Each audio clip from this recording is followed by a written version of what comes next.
আসসালামু আলাইকুম গাইস। তো তোমাদের মাঝে আবারও চলে আসলাম একটা রেসিপি নিয়ে, পুডিংয়ের রেসিপি।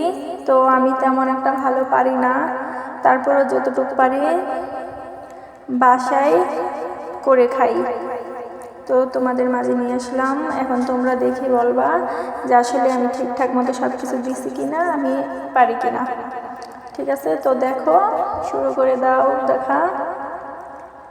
দেখো, আমি 1 লিটার তরল দুধ নিয়েছি, একটা ডেনিশ দুধ নিয়েছি 1 ডিব্বা, 1 বাটি গুঁড়া দুধ নিয়েছি, 7টা ডিম নিয়েছি।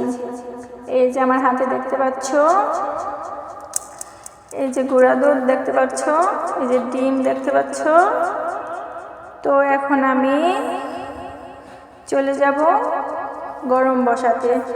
তো 1 লিটার দুধ আমি 1 পোয়ার মতো করে নেব গরম করে। এই যে গরম বসায় দিলাম। তো এর মাঝে একটা কথা বলি, আমাদের বাসায় গ্যাস থাকে না। আজ 1 সপ্তাহ যাবৎ গ্যাস পাচ্ছি, খুব ভালো লাগছে। এরকম যদি সবার বাসায় গ্যাস থাকতো খুবই ভালো লাগতো। এরকম গ্যাস যদি সবসময় পাইতাম আসলেই খুব ভালো লাগতো। তো দেখো, দুধ বলক চলে এসেছে। তো এখনো গরম হচ্ছে, এখনো কমছে অনেকটা। এই যে দেখো কতটুকু হয়ে গেছে, মানে উপরে যা দেখতেছে ওটা ফেনা, দুধ আসলেও আরো নিচে চলে গেছে। তো দেখো, এখন আমি নিয়ে চলে আসলাম। অবশ্য তার আগে আমি ঠান্ডা করে নিছি। এখন আমি ডিম ভাঙছি, তোমরা খেয়াল করে দেখো। আমি যে কটা ডিম নিয়েছি 7টা ডিম।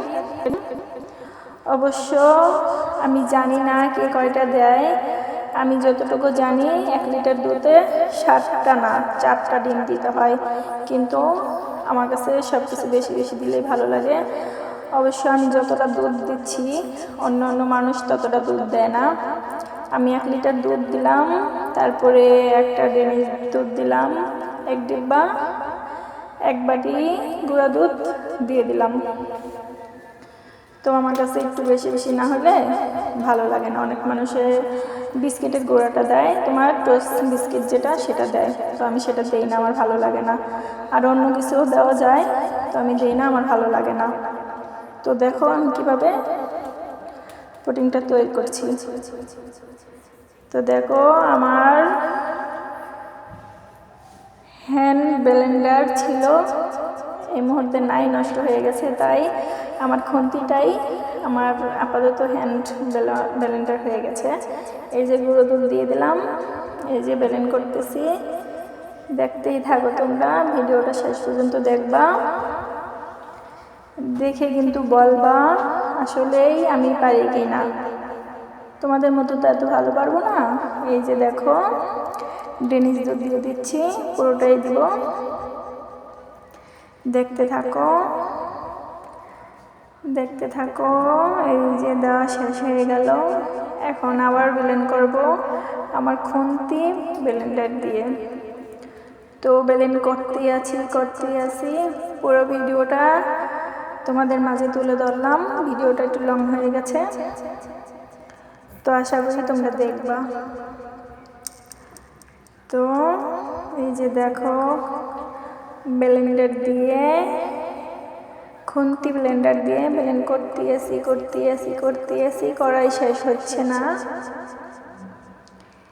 এই যে এখন কি দিব জানো, একটু চিনি দিয়ে দিব, অল্প পরিমাণ চিনি দিয়ে দিলাম। কারণ ডেনিশ দুধে যে চিনি থাকে, মানে মিষ্টিটা থাকে, সেটা সবাই জানে, তোমরাও জানবা, অবশ্য তোমরাও জান। তো দেখো, এই যে আবার ব্লেন্ড করতে আসি, ব্লেন্ড করা শেষই হচ্ছে না, কারণ এই যে খুন্তি ব্লেন্ডার দিয়ে করা হচ্ছে, তো তাই।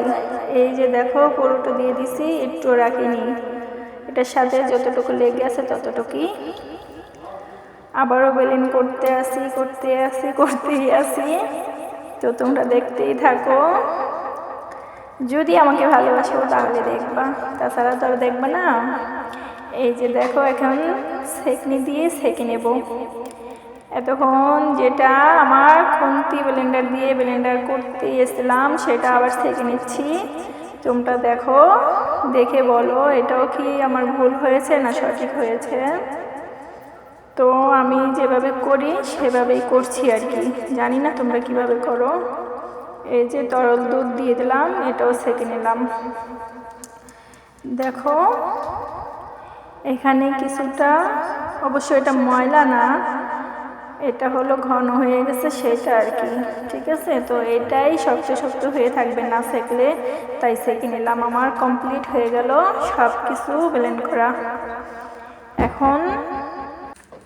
এখন দেখো ক্যারামেলটা তৈরি করে নিব। এই যে আমি চিনি দিয়ে দিলাম বাটিতে। এখন চলে যাব, এই যে দেখছো, এই তো চলে আসলাম চুলাতে ক্যারামেল তৈরি করার জন্য। অবশ্য আমার মতো তোমরা করো কিনা আমি জানি না, কিন্তু আমি এভাবেই করি। এই যে হয়ে গেল ক্যারামেল তৈরি। 2 মিনিট 3-4 মিনিট রাখতে হয়, 2 মিনিট রাখলেও হয়। রাখলে কি হয়, এটা শুকিয়ে শক্ত হয়ে যায়, মানে ঠান্ডা হয়ে যায়, ঠান্ডায় শক্ত হয়ে যায়। এখন আমি দিয়ে দিলাম, সব কিছু ঢেলে দিলাম।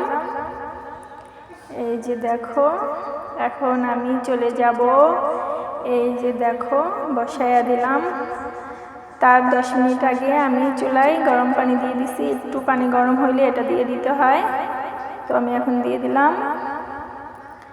একটু গরম হয়ে গেছে তো তাই এভাবে ভয় পাচ্ছি আর কি। আর আমার হাতে দেখতেই পাচ্ছ আগের থেকে একটু পোড়া দাগ আছে, মানে তেল ছিটে পড়ছিল, তাই আমার একটু ভয় লাগছে, তাই এভাবে দিলাম। এখন রেখে দিলাম। তো বন্ধুরা আমি এখন ঢেকে দিলাম, চলে আবার আসলাম আধা ঘন্টা পর, 30 মিনিট পর আবার চলে আসলাম। তো এখন দেখবো হয়েছে কিনা। এখন আমি একটা টুথপিক দিয়ে কাঠিটা ভিতরে ঢুকিয়ে দিলাম, যদি সিদ্ধ হয়ে যায়। এই যে হয়ে গেছে দেখো, কোনোভাবেই হাতে লেগে যাচ্ছে না। যেটা বাঁচতেছে ওটা তেল, দুধের তেল, তরল দুধের একটা তেল আছে না সেটা। তো দেখো এই যে হয়ে গেল, তৈরি হয়ে গেল। এখন আমি একটু ঠান্ডা করব, 10 মিনিটের মতো ঠান্ডা করতে দিব। ঠান্ডা হয়ে গেছে, এখন নিয়ে চলে আসলাম। এই যে দেখো, দেখে বলো কেমন হয়েছে। তেমন পারি না, তারপরে যতটুকু পারি আলহামদুলিল্লাহ। এই যে দেখো সাইড দিয়ে একটু এরকম করে নিতে হবে, তাহলে জিনিসটা সুন্দর মতো উঠে চলে আসবে। এই যে আমি একটা প্লেটের মধ্যে দিয়ে দিলাম। তো দেখো দেখো দেখো দেখো, এখন ওঠাবো, উঠিয়ে ফেললাম। ওয়াও, দারুণ হয়েছে তো। তো আমার কাছে খুবই ভালো লাগলো। তোমরা এখন বলবা যে কেমন হয়েছে। আমার কাছে তো সেই সেই সেই লাগছে। তো এই পুডিংটা আসলে বানানো হতো ঈদের দিন, আমার মনটা খুবই খারাপ ছিল, তাই ওই পুডিংটা বানানো হয়নি। আমার হাজব্যান্ড নিয়ে আসছিল আগে সব কিছু, তো আমার হাজব্যান্ড নিজে বলছে বানানোর জন্য, ঈদের দিন বানানোর জন্য বলছে, ঈদের পরেও বানানোর জন্য বলছে, তাই আজ বানিয়ে ফেললাম। এই যে দেখো, দেখে বলো কেমন হয়েছে। এই যে কেমন লাগলো বলবা কিন্তু, একটু মুখে দিয়ে দিলাম। এই যে দেখো আম্মা, তোমরা আবার বলবা দেখো দেখো দেখো দেখো দেখো কি অবস্থা। ওয়াও, সেই হয়েছে সেই। এই যে আমার কলিজার জন্য এটা, তোমরা দেখো সবাই। এই যে দেখো, এই যে দেখতে পাচ্ছ। তো দেখে বলবা কেমন হয়েছে। ঠিক আছে, আল্লাহ হাফেজ।